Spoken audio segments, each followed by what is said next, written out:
Hey folks, let's cover today a more recent game that I think deserves more recognition.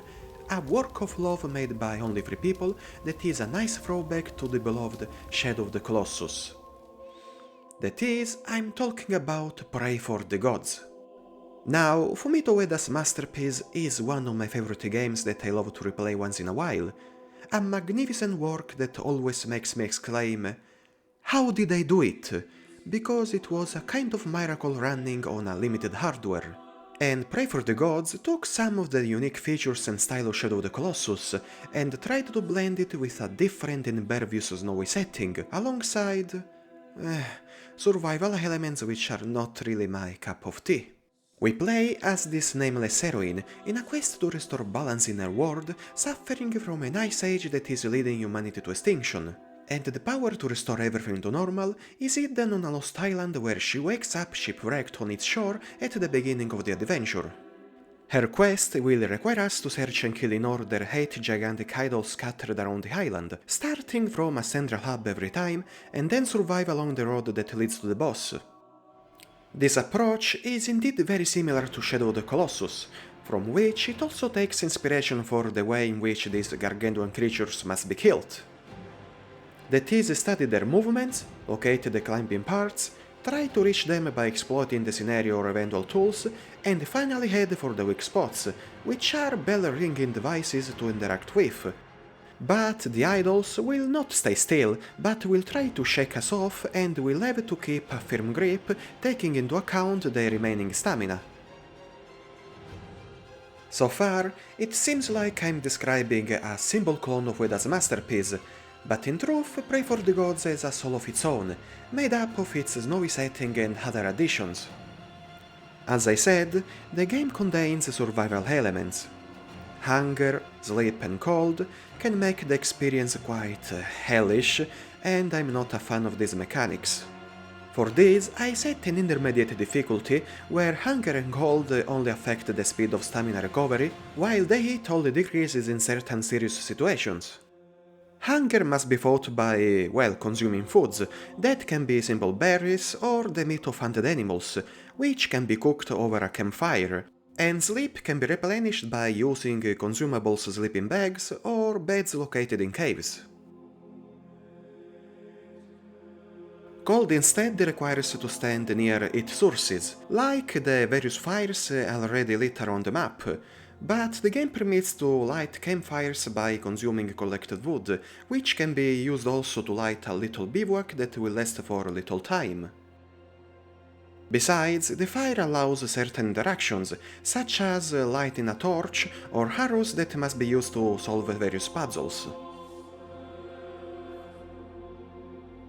See, the protagonist can change outfits that can be upgraded by consuming tides, bones, or other resources obtainable by killing animals or destroying crates, but these clothes must be found in caves, findable thanks to maps that will add a red cross on the world map.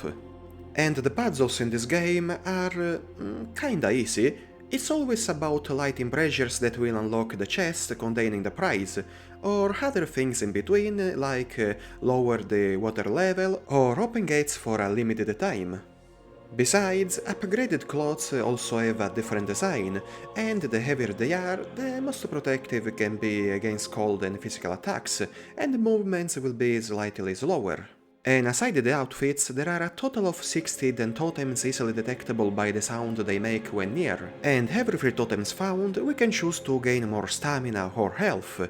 Personally, I suggest to go for the stamina first.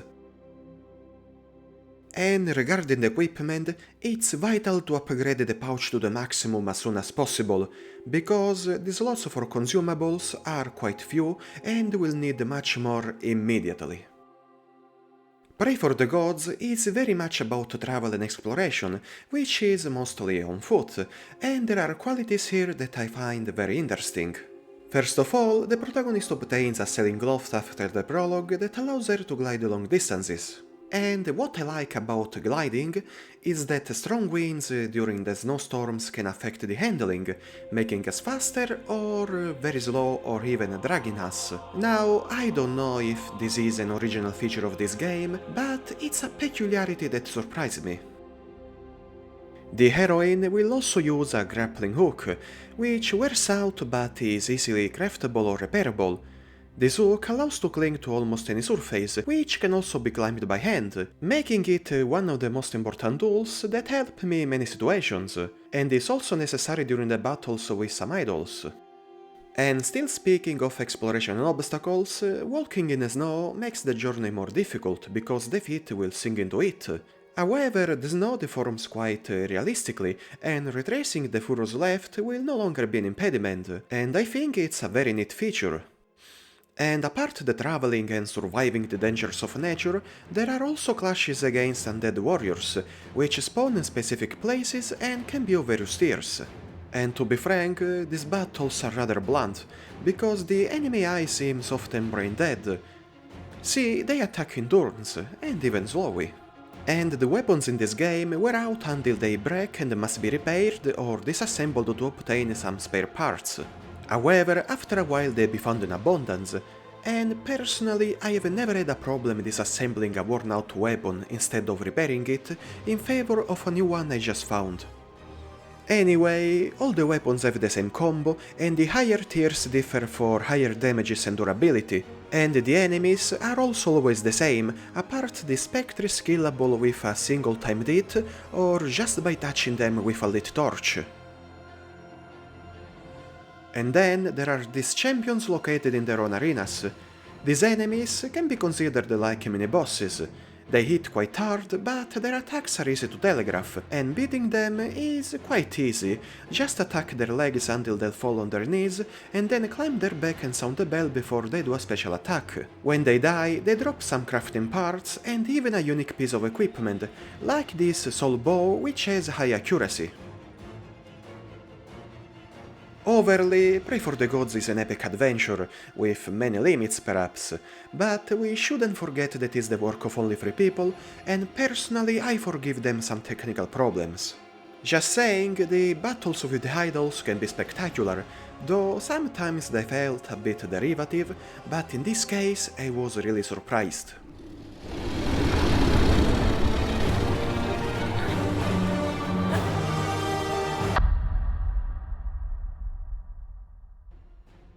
Did you see that?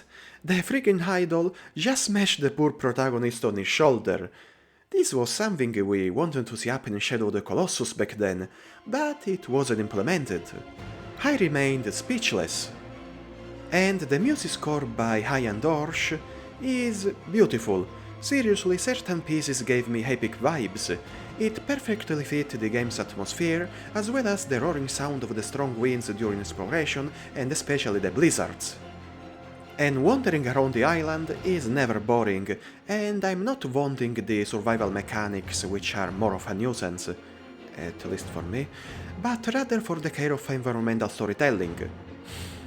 See, these many ruins or these enormous statues, if they are statues, just give a sense of remnant of a past civilization, and the search and discovery of written notes enriches within interesting lore, and is very reminiscent of a From Software Productions formula. To conclude, the whole game satisfied me. Well, not really. Maybe the battles with the undeads were forgettable and the survival elements not my favorite feature, but it really went over my expectations. And the end of the adventure, which I saw after almost 20 hours, was quite emotional. It's an epic battle with a final twist that perhaps opens to a sequel. If you loved Shadow of the Colossus just like me and want to try something with a similar feel, just play it.